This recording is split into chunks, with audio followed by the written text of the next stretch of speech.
Film dimulai di sebuah rumah susun, di mana ada seorang pria yang biasa-biasa aja bernama Nandan, yang merupakan suami dari istrinya bernama Lata, dan mereka udah mempunyai seorang anak yang duduk di kelas SD. Nandan dan keluarganya hidup secara sederhana, dengan kondisi perekonomian mereka yang pas-pasan, jadi ketika anaknya Nandan meminta sesuatu, Nandan kadang suka pusing sendiri untuk mewujudkan kemauannya. Selain itu, Nandan kadang juga suka berantem sama Lata tentang kondisi perekonomian mereka, karena mereka mempunyai mimpi untuk bisa membuka tempat usaha bersama-sama. Meskipun mereka suka berantem, mereka tetap serasi sebagai sepasang suami istri, dan suka melakukan tentunya. Di samping itu, Nandan juga harus membayar tagihan kontrakan rumahnya setiap bulan, dan suka meminta waktu lebih ke pemilik rumah susun untuk menunda pembayarannya. Penghasilan Nandan adalah dari pekerjaannya sebagai karyawan di tempat produksi percetakan koran, di mana dia suka dipuji tentang kinerjanya sama bosnya, tapi dia suka disuruh untuk bekerja ekstra sampai lembur, yang membuat dia suka kesal sama si bos. Jadinya dia suka meluapkan keluh kesalnya bersama rekan kerjanya, dengan melihat tugas mereka aja yang berubah, bukan takdir mereka, serta gak lupa juga untuk ngegibah tentang bos mereka tentunya. Gara-gara suka lembur, Nandan suka pulang kerja malam-malam, jadi dia cuma punya waktu sedikit untuk bisa kumpul bersama keluarganya. Suatu hari setelah pulang dari tempat kerja di malam hari, Nandan kebelet mau mengeluarkan cairan josnya. Oleh karena itu dia mengeluarkan itu di toilet cowok di samping jalan. Tapi setelah mengambil balik barang yang dia taruh sebentar di tumpukan barang, beberapa barang menjadi jatuh, dan ada sebuah barang yang paling menarik perhatian Nandan, yaitu sebuah koper merah. Jadi dia memeriksa isi di dalamnya, yang ternyata isinya adalah duit-duit yang sangat banyak, dan akhirnya Nandan pun langsung bersembunyi karena ketakutan. Namun setelah merasa situasinya aman, dia kembali ke koper itu, dan memutuskan untuk mengambilnya. Tapi sebelum benar-benar mengambilnya, dia bertanya apakah ada orang yang memiliki tas ini, dan setelah gak ada jawaban, akhirnya dia pun membawanya pergi.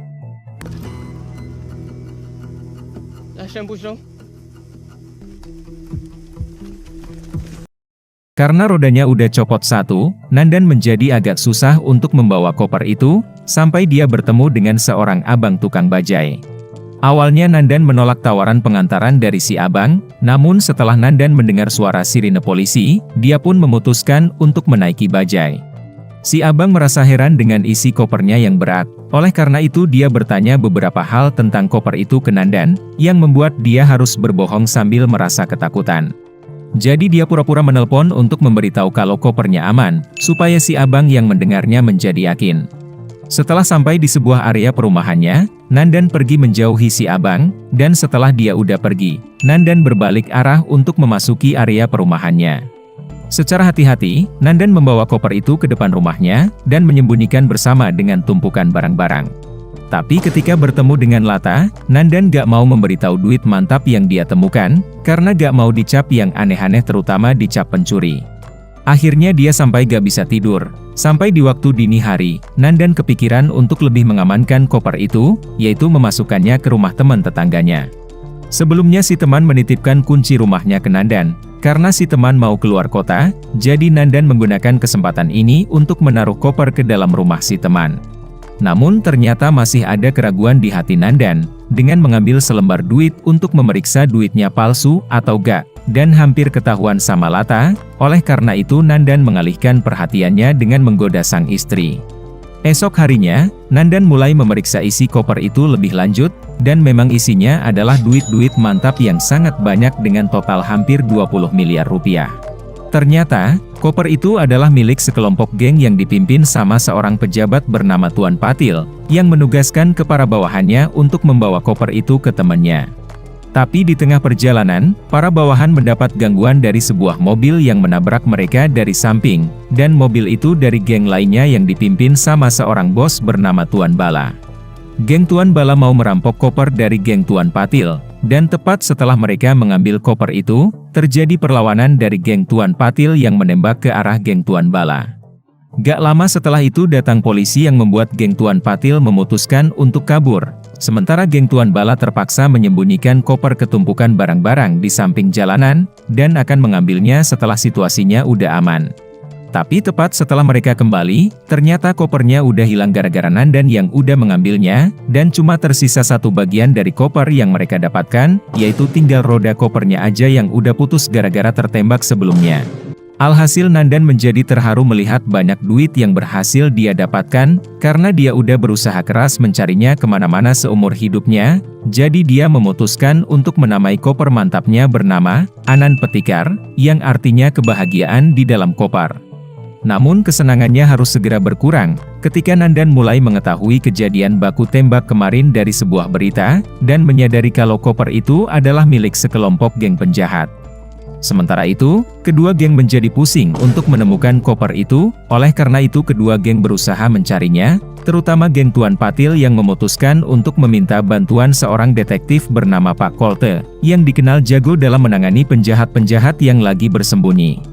Mulailah Pak Kolte mencari petunjuk-petunjuk tentang koper itu, dengan tinggal di sebuah toko buku bekas yang pernah terjadi kasus kejahatan, dan dibantu sama seorang bawahan, serta dari pihak polisi. Di malamnya hari setelah pulang dari kerja, Nandan seperti biasa pulang melewati jalan yang terjadi baku tembak itu, dan bertemu dengan beberapa polisi yang lagi memeriksa kamera CCTV. Setelah Nandan mengetahui kalau CCTV-nya udah rusak, dia pun menjadi tersenyum, karena merasa aman untuk mulai menggunakan duit-duit mantap itu untuk menyenangi keluarganya. Suatu hari, Nandan dan sekeluarga pergi ke mall, di mana si anak merengek mau menonton film superhero, sementara Lata mulai menyadari kalau Nandan udah menghabiskan banyak duit belakangan ini. Jadi dia mengalihkan perhatiannya dengan berbohong, dan akhirnya mereka pun menonton film superhero di bioskop. Di saat itu Nandan dan Lata seperti biasa saling menggoda satu sama lain, sampai mereka membicarakan tentang abang Obe mereka yang hari ini adalah jadwal dia untuk membersihkan rumah-rumah, dan Lata memberikan kunci tetangga mereka ke si abang Obe untuk membersihkan rumah si tetangga. Ini baru diketahui Nandan, apalagi dia dan sekeluarga berencana akan pulang malam. Oleh karena itu, karena kopernya terancam bakal ketahuan, Nandan pun lagi-lagi melakukan pura-pura teleponnya di depan Lata, dan langsung cepet-cepet pulang ke rumah, sebelum si abang Obe sampai ke dalam rumah si tetangga. Begitu Nandan sampai di dalam rumah si tetangga, dia melihat si abang Obe yang belum menemukan kopernya, jadi dia langsung menyuruhnya untuk bersih-bersih di rumah lain sambil memberikan sejumlah duit. Merasa gak aman, Nandan pun memutuskan untuk membagikan beberapa duit ke dalam beberapa kantong kresek, dan menyembunyikan di berbagai sisi di rumahnya, termasuk di tempat kerjanya. Beberapa hari kemudian, Nandan dikejutkan dengan kedatangan seseorang, yang ternyata itu adalah tetangganya yang pulang lebih cepat. Oleh karena itu Nandan beralasan yang macam-macam untuk bisa mengamankan kopernya dulu, dan menyembunyikan ke dalam rumahnya, sebelum dia mengembalikan kunci rumah si tetangga. Alhasil Nandan menjadi galau, memikirkan bagaimana cara menggunakan duit sebanyak itu sampai habis. Sementara dia masih merasa ketakutan jika misalkan Lata mengetahui penemuannya ini. Ini dikarenakan Nandan yang gak membedakan antara duit hitam dan putih, karena merasa duit yang dia temukan itu udah menjadi miliknya, dan pasti duit sebanyak itu bukan milik orang miskin, serta gak merasa yang dia lakukan adalah dosa. Sementara itu, Pak Kolte dan bawahannya udah mengambil semua rekaman CCTV di sepanjang jalan tempat terjadinya baku tembak, dan melihat Nandan dengan bajai yang membuat mereka curiga. Perasaan curiga mereka bertambah ketika melihat Nandan membawa koper itu dan menaiki bajai. Jadi Pak Kolte dan bawahan melihat plat nomor bajai yang agak buram bagi mereka, dan mencatat beberapa kemungkinan plat nomor yang mereka lihat. Kemudian, mereka memanggil beberapa supir bajai dari plat nomor mereka, dan menanyakan kesaksian mereka tentang Nandan. Sampai akhirnya mereka bertemu dengan supir yang tepat, dan dia mengaku curiga dengan tingkah laku Nandan pada saat itu. Oleh karena itu mereka pergi ke tempat si supir berpisah dengan Nandan, tapi ketika ditanya apakah ingat dengan wajahnya, si supir menjawab cuma sedikit mengingatnya. Jadi Pak Kolte meminta bantuan seorang pelukis untuk menggambar Nandan dari keterangan si supir. Namun yang si pelukis gambar malah aktor terkenal India si Shah Rukh Khan. Dan si supir menjawab kalau Nandan bukan seperti itu wajahnya. Alhasil Pak Kolte menjadi marah dengan menambok si supir. Tapi ini membuat dia teringat kalau Nandan pernah menjatuhkan sebuah kartu bank miliknya. Oleh karena itu Pak Kolte mulai bertanya ke semua cabang-cabang bank, gak jauh dari lokasi si supir menurunkan Nandan. Sementara itu, Nandan memutuskan untuk menaruh beberapa duit ke cabang bank langganannya, dan bertanya di mana dia bisa mendapatkan mesin penghitung duit yang dipakai petugas bank, karena dia ada 2 karung duit di rumah yang gak bisa dihitung. Ini membuat semua orang di sekitarnya pada ketawa, merasa apa yang dibilang Nandan itu lucu. Seorang petugas bank lalu permisi untuk bertemu dengan temannya, jadi Nandan duduk untuk menunggu si petugas, namun dia menjadi ketakutan ketika si petugas bank dan temannya berbicara ke arah dia, apalagi ada CCTV di bank ini. Tapi Nandan sebenarnya salah paham, karena para petugas bank lagi membicarakan tentang seorang rekan kerja di samping Nandan, yang membuat dia makin ketakutan, dan memutuskan untuk kabur. Alhasil dia menjadi panik, dan akhirnya nasibnya pun gak diketahui ketika ada truk yang melintas ke arahnya. Namun untungnya Nandan masih gak apa-apa dengan terbangun di dalam bank, di mana dia diberitahu kalau dia hampir mengalami kecelakaan dan langsung pingsan, sebelum dikasih truk bank hasil deposit duitnya. Esok harinya, Pak Kolte mendatangi banknya Nandan, di mana pencariannya akhirnya menemukan titik terang, dengan si petugas bank yang memberitahu kalau dia bertemu dengan pelanggan yang mencurigakan tingkah lakunya kemarin, dan akhirnya Pak Kolte pun mengetahui namanya adalah Nandan beserta alamatnya dari si petugas bank. Di malamnya setelah pulang dari kerja, Nandan udah ditungguin sama Lata untuk berbicara tentang sesuatu, yang ternyata dia udah berhasil menemukan di mana Nandan menyembunyikan kopernya. Akhirnya Nandan menjadi ketahuan juga, dan Lata pun langsung marah-marah dengan apa yang ditemukan Nandan, menganggap duitnya adalah duit terkutuk. Merasa gak tahan dengan kekesalan Lata, Nandan pun menyuruh Lata untuk diam, dan mengungkapkan keluh kesahnya tentang kondisi keuangan mereka, dan menekankan kalau mereka itu butuh duit untuk mewujudkan keinginan-keinginan mereka.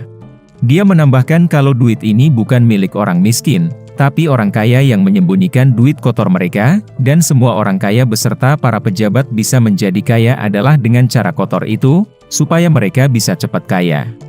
Meskipun begitu, Lata menolak untuk menerima duit banyak itu, dan meminta Nandan untuk mengembalikan duitnya atau melaporkan duit hilang itu ke polisi. Ketika mereka terus berdebat, tiba-tiba ada suara orang yang gak memperbolehkan Nandan untuk memberikan duit itu ke siapapun, yang ternyata itu adalah suara Pak Kolte yang udah sampai di rumah. Pak Kolte mengaku seorang polisi, namun juga bukan, dan dia mulai memukul Nandan atas apa yang udah dia lakukan, jadi dia memberikan kopernya ke Pak Kolte. Tapi dia menjadi kesal ketika setengah duitnya gak ada. Oleh karena itu Nandan mengembalikan semua duit yang dia sembunyikan di rumah, dan harus pergi ke tempat kerja untuk mengambil duit yang juga dia sembunyikan di sana. Tepat setelah Nandan dan Pak Kolte pergi, ternyata ada bawahan dari geng Tuan Bala yang udah mengikuti Pak Kolte selama ini kemanapun dia pergi. Di saat itu setelah Nandan masuk ke tempat kerja untuk mengambil duitnya, ternyata di dalam ada bosnya yang lagi galau tentang kehidupannya, jadi dia mengajak Nandan untuk nongki-nongki, yang membuat si bos menjadi pengacau bagi Nandan. Pada saat yang bersamaan, Pak Kolte mulai diserang sama bawahannya geng Tuan Bala. Oleh karena itu setelah Pak Kolte menghabisi beberapa bawahan, dia langsung kabur kembali ke tempat persembunyiannya. Menjadi kesusahan, geng Tuan Bala menyekap bawahannya Pak Kolte untuk mengetahui di mana tempat persembunyiannya, dan setelah mereka mengetahuinya, geng Tuan Bala bersama Tuan Bala sendiri langsung pergi ke tempat persembunyian Pak Kolte. Sementara itu, Nandan udah berhasil mendapatkan duitnya, dan mendapat telepon dari Pak Kolte untuk membawakan duit itu ke tempat persembunyiannya. Begitu Nandan mengembalikan sisa duitnya, ternyata Pak Kolte mau menghabisi hidupnya sekalian, tapi usahanya langsung diganggu dengan kemunculan geng Tuan Bala, dan geng Tuan Patil yang udah sampai di tempat. Akhirnya terjadilah baku tembak, sampai Tuan Bala terkena tembakan, begitu juga Pak Kolte, sementara Nandan terus bersembunyi dari baku tembak mereka. Beberapa waktu kemudian, baku tembak mereka diakhiri dengan seseorang yang sekarat menembaki musuhnya yang masih hidup. Sebelum si orang sekarat menghembuskan nafas terakhirnya, dan akhirnya semuanya pun pada habis. Setelah situasi udah aman, Nandan mendapat telepon dari Lata, jadi dia langsung mengungkapkan kalau dia udah lelah mengejar duit kotor itu terus-menerus, dan mau menjalani hidup seperti sebelumnya. Tapi sebelum dia bisa keluar dari tempat ini, dia dikagetkan dengan sesuatu yang jatuh dari atas, yang ternyata itu si Anan Petikar yang disembunyikan sama Pak Kolte sebelumnya. Oleh karena itu sebelum mengambilnya, dia bertanya lagi seperti yang pernah dia tanyakan sebelumnya, apakah ada orang yang memiliki koper ini? Dan setelah gak ada yang menjawab, Dia gak jadi menyesal tentang penemuan duit mantap itu, dan akhirnya Nandan pun kembali menjadi kaya raya. Film diakhiri dengan Tuan Patil yang udah kehilangan banyak duit, dan memutuskan untuk tinggal di daerah terpencil. Tapi dia gak mengetahui, kalau ternyata dia udah diikutin sama 2 orang dari geng Tuan Bala yang masih ada dengan menyamar sebagai petani, dan akhirnya Tuan Patil pun habis.